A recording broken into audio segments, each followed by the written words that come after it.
Hi there, I'm Jonathan Doidge with a warm welcome to Sporting Live's episode 15. Now this time we move into the third and final part of the Richard Mathers trilogy, and we begin with a bang because here's the exclusive on what really went on when Richard was at Castleford Tigers. We've got to ask you about Castleford. Now I've been having sleepless nights waiting for you to tell me about this, but in 2011 you go to Cas, Terry Matteson is around, and to cut a long story short, he moves on. Yes. And in comes Ian Millward. What happened next?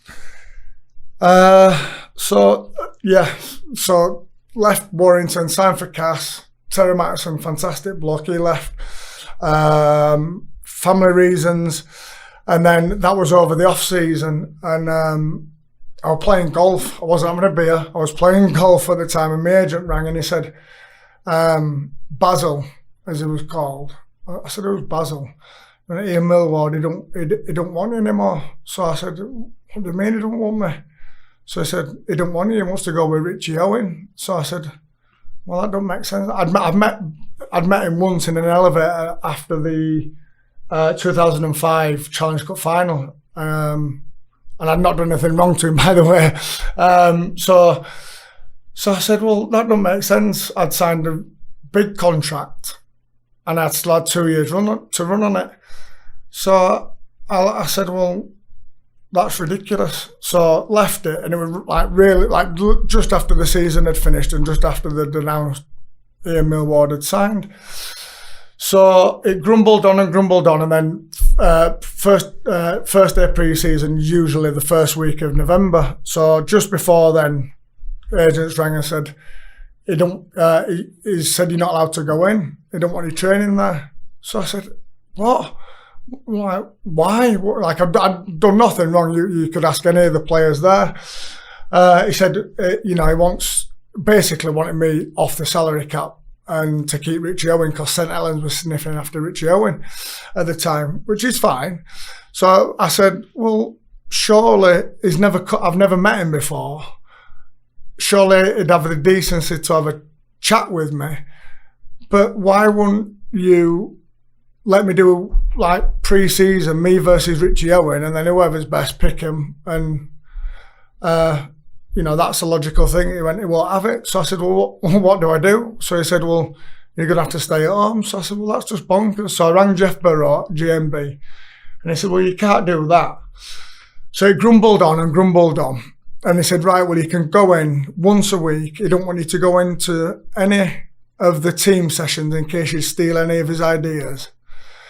And I went, I said, I've played under Tony, steal it. So he said, you can go in, you can do your weights, you can do, because they were contractual, they had to provide me with some form of training. Yeah. So I had to do weights at a public gym at 4:00 with the assistant conditioner every other day, and I was allowed to do the wrestling sessions on a Friday afternoon. So this went on for a couple of weeks, and I said, Craig, this is ridiculous. I said, like, what's going on? So I said, I want to meet with him. I said, like, what, is he not man enough to meet with me? I said, like, there's got to be more to this than meets the eye, or you're not telling me. I started to doubt him.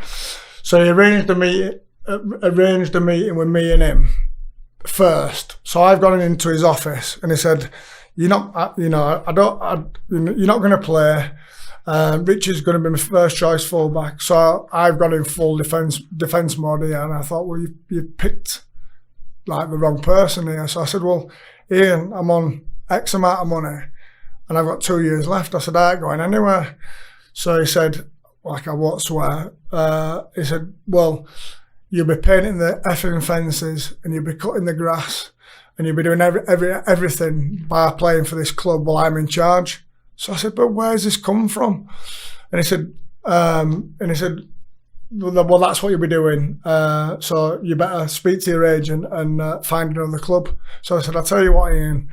And he hated being called Ian, he was always Basil. So I said, I'll tell you what, Ian, just let me know tomorrow what time you want me to come and cut grass and paint fences. I said, because I've won everything in this that I could win. I said, I'm not having you, dictate to me. I said, it's not fair. I said, why not just do, let me do pre-season and judge who's the best at the end of it. So rumbled on, and then Craig Harrison, my agent, said, this is ridiculous. So it got into sort of starting November time. And he said, we need a meeting with Richard Wright, who was a Castleford CEO at the time, Ian Millward, and yourself, me and Craig. So we went at 6 o'clock in the the little bar upstairs at Cass. So we're all sat around a table, and Craig's, my agent, started it off. And I turned, so Ian was sat to my right. So I said, can I just ask, I just want to know why, where's this come from? And he said, don't back me in a corner. So I said, well, it's a simple question. He went, don't effing back me in a corner. I said, what are you getting mad for? I said, you're a grown man. I said, you've coached St Helens, this and that. I said, I just don't understand. But Richard Wright's looking mortified over here.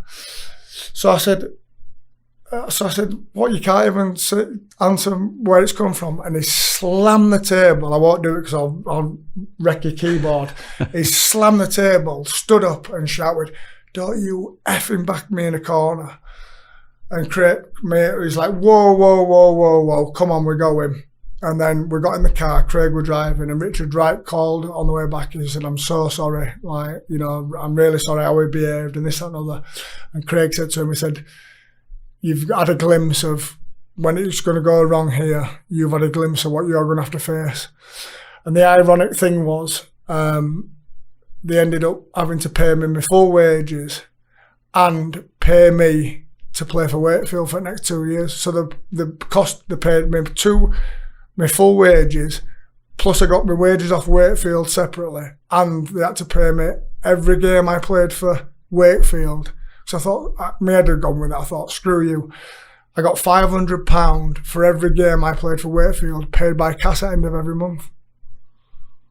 So this salary cap thing, obviously a dream comment.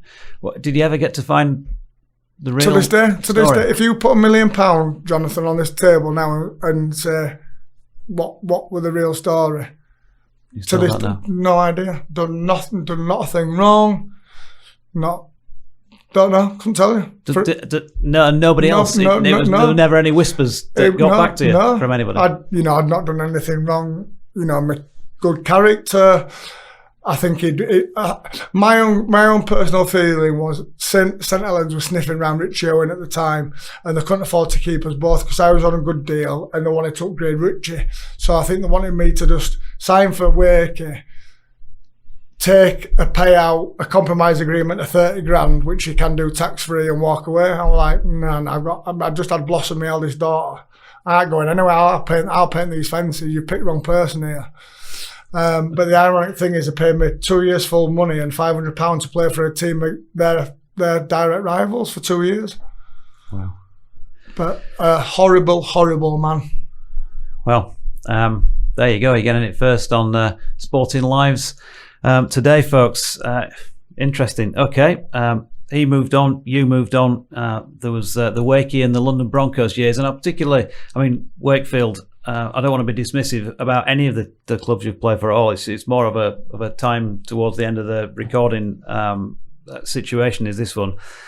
Richard Agar, of course, as we're recording this, is now in situ as the head coach at Headingley. He's had the France job in the past. I used to watch him a lot in my early days reporting when he played for Dewsbury Rams, him and Barry Eaton with that great halfback combi that they used to have in the Northern Ford Premiership, as they call it at the time. And he's in charge when you go to Wakey. You clearly get on well with Rich, and 2 or 3 good seasons. Your last 3 seasons in Super League spent with Wakefield, and a typically sort of Wakefield up and down time. I think you're probably there when they have that 7-match winning run, which I can't remember having before or since in the Super League era at least. Yeah.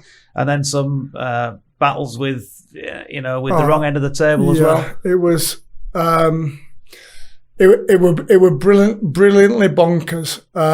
Rich taught me things I'd never. Bear in mind, I've been coached by some very, very, very good coaches. Rich taught me things about the game that I'd never even thought about. He was a brilliant man manager, and he brought a lot of. So I wasn't wanted by Cass. Banker Kane was on the scrappy. Peter Fox was on. He brought. We used to call ourselves a bunch of gypsies. Nobody wanted us.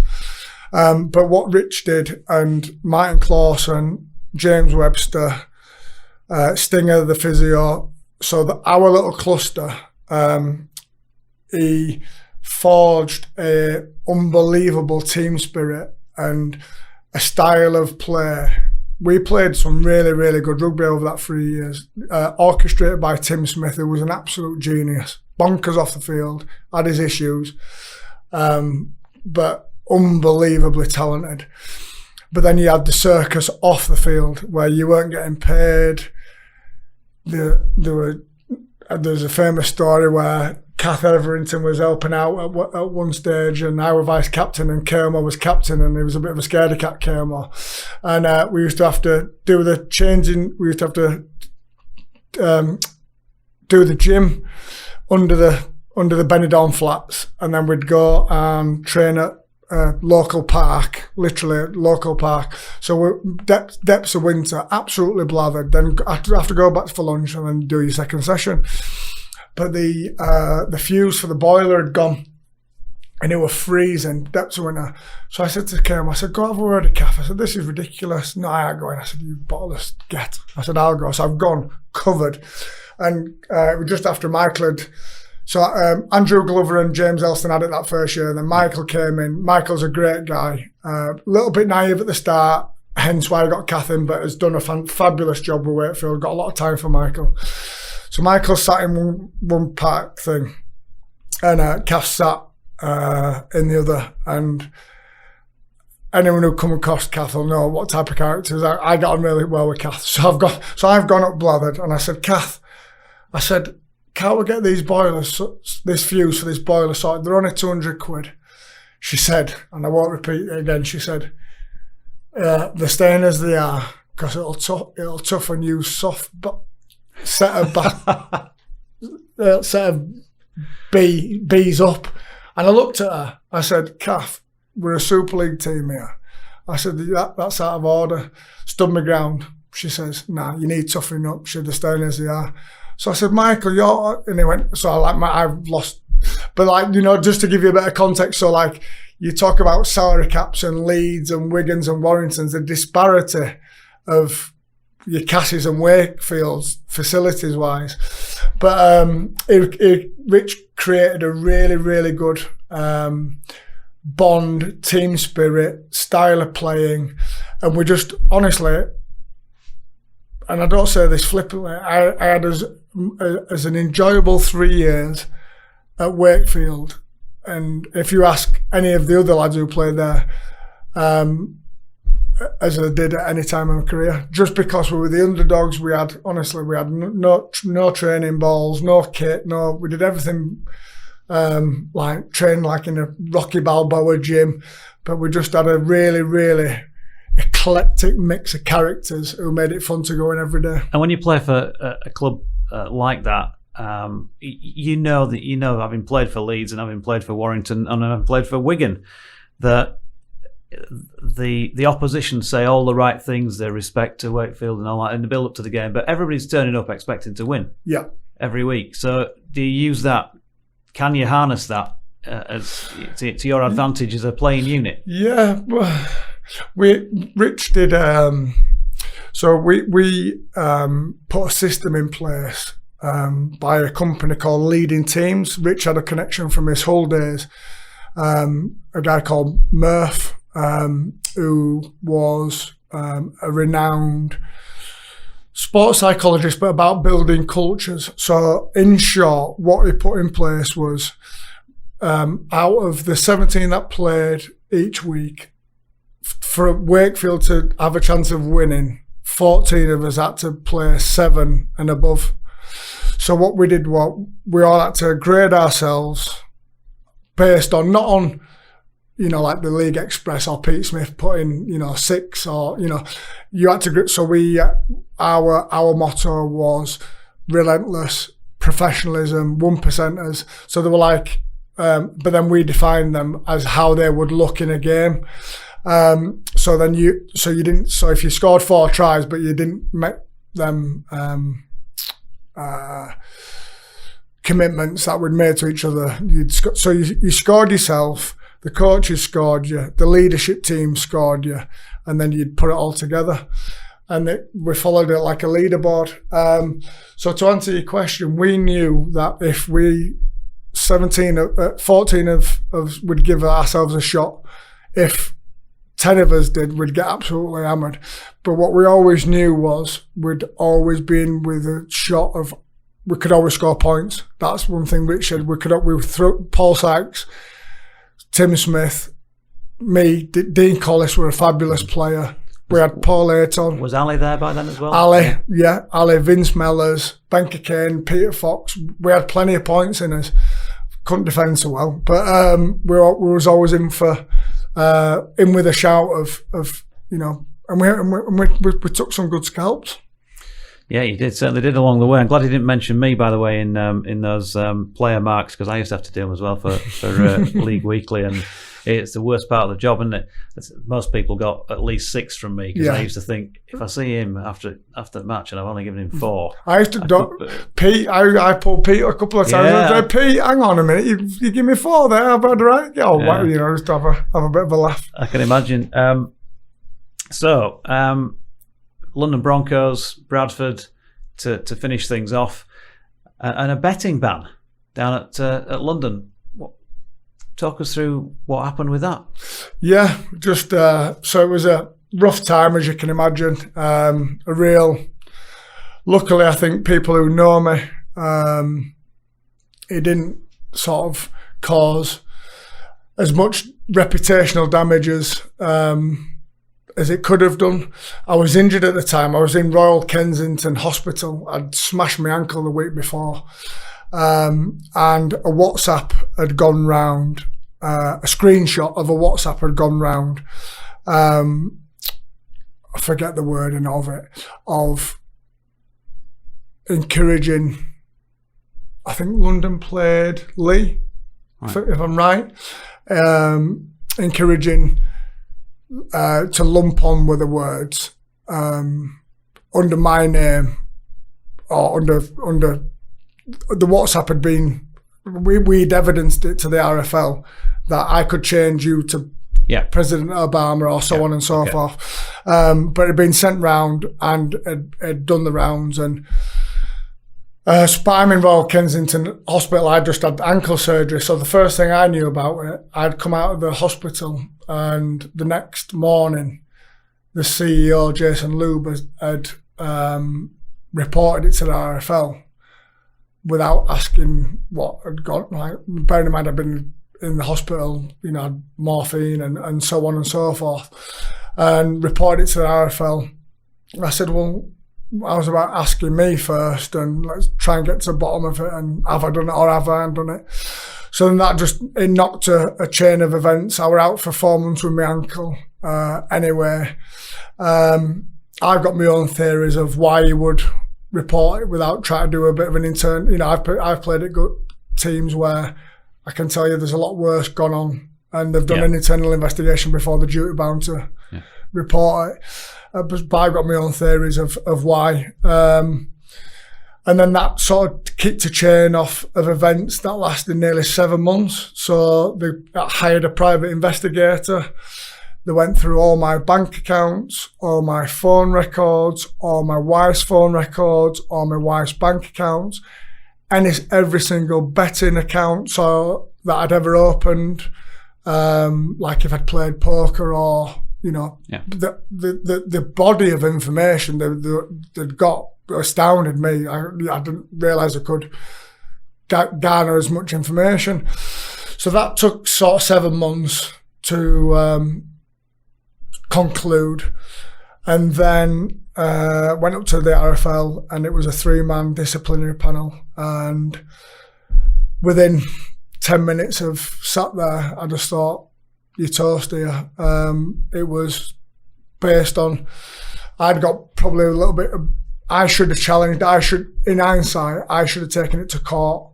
But it cost a lot of money. I spoke to a solicitor. If I'd challenged it in civil court, we'd have won, but it'd have cost a fortune, which I didn't have at the time. I was on really good money at London. That stopped. I lost 18 months of earnings, and that stopped straight away. But the tribunal, it was, and I'd got ill-advised. It was based on balance of probability. So it's 2 out of the 3. So it's 2 out of 3. If they think you've done it, Right. you get done. Whereas if I'd have challenged it at civil court or gone to court, it's proved beyond reasonable doubt. So to go back to the evidence, they didn't find anything. I gave him my phone, everything to check through, do what you want with forensic search, all the betting accounts, even the money deposited, any transactions, nothing there. I presented my evidence, and then we went outside, took them about 10 minutes, went back in and said, "You're banned for 6 months." I just burst into tears. I said, "You've absolutely ruined my reputation, my life, it cost me, I was on decent money." I said, "Well, you banned me for 6 months." So that was a really, really, really tough time, because, I'd like to think I'm quite well thought of in the game, still am. And luckily, I think because I've been a decent person, I've still managed to do all right still. But that was a real, really, really tough time mentally to have your sort of integrity questioned, and I'd sort of done with the sport really. And out of the blue, Warrington came straight within a month and offered me the welfare job to go play welfare manager, which, if anything, I was more proud of that, because then that sort of vindicated to me that, if the people thought I genuinely do, like, I had to get ratified by Emma Rosewarne and people at the RFL, they're not going to give somebody a player welfare job who's allegedly done what they've done. So I was really, really, I snapped their hand off that. But then, I was really thankful of Carl Fitzpatrick and the club for believing in him. Emma Rosewarne was absolutely brilliant in her support with that, and that got ratified, which one was a blessing in terms of, that sort of shows people that, that makes it, that speaks for itself basically, that they've given me a welfare job. But it also sort of brought a bit of closure to it, and didn't think about playing again really. I thought, that's sort of bit scored. Like I was bashed and bruised anyway, and my knees weren't so good. And then out of the blue, Chev Walker rang, just picking the kids up from school, and he said, "We need a fullback." I said, "What are you ringing me for?" He said, "No, we need some experience. Jimmy's."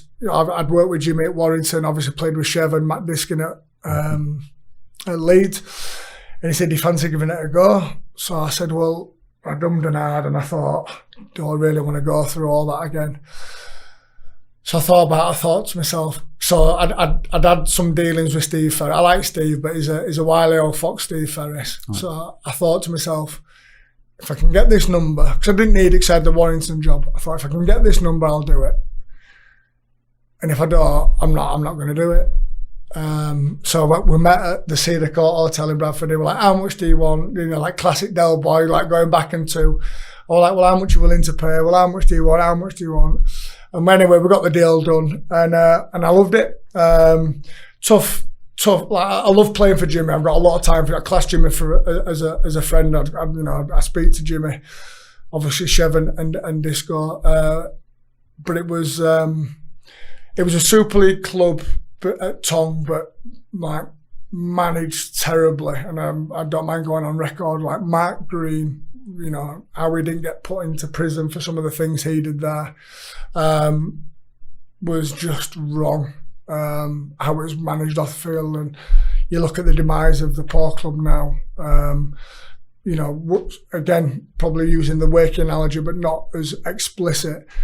Jimmy and Chev and the staff at Tom were trying to do everything they could to keep it and it was a professional club.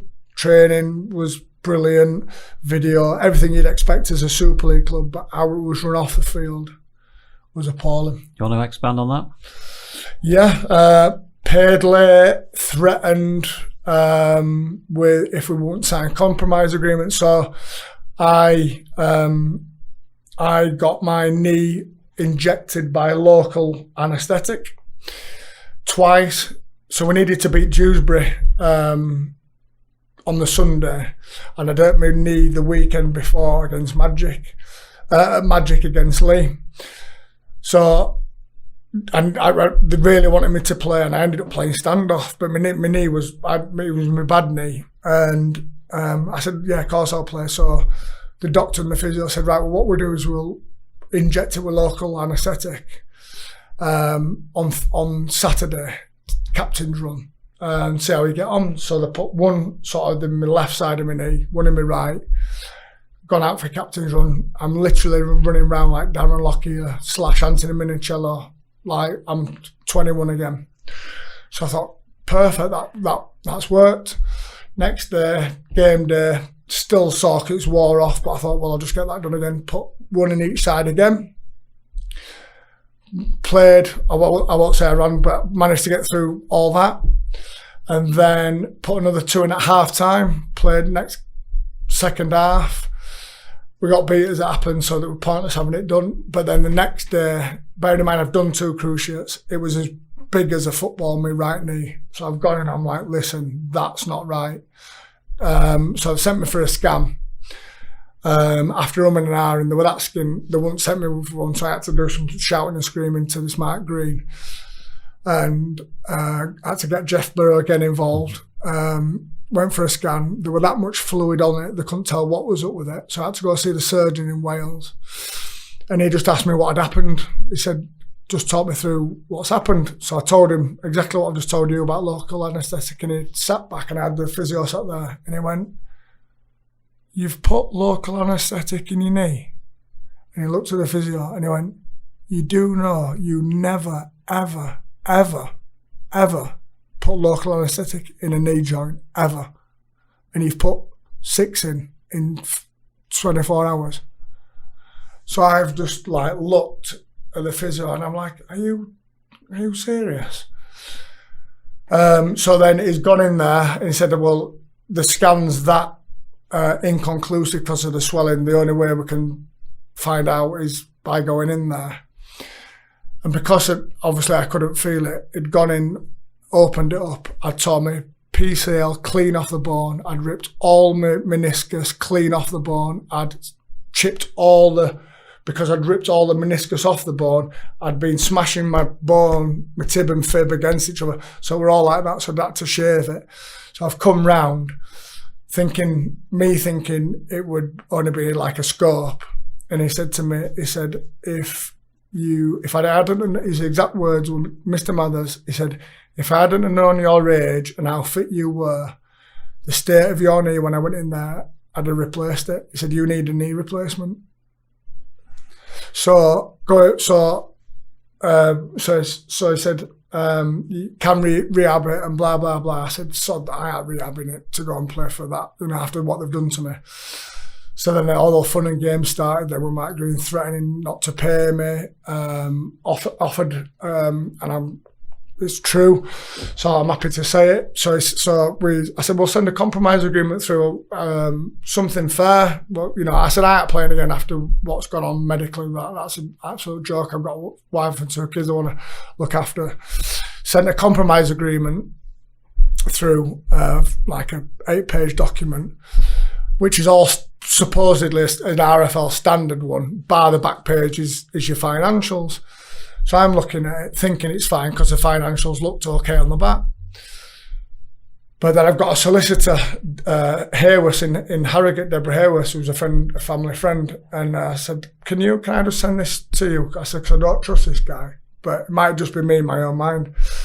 And she highlighted it and she said, so the company name, so say the last numbers were 1, 2, 3, 4, it were 4, 3, 2, 1 at the start.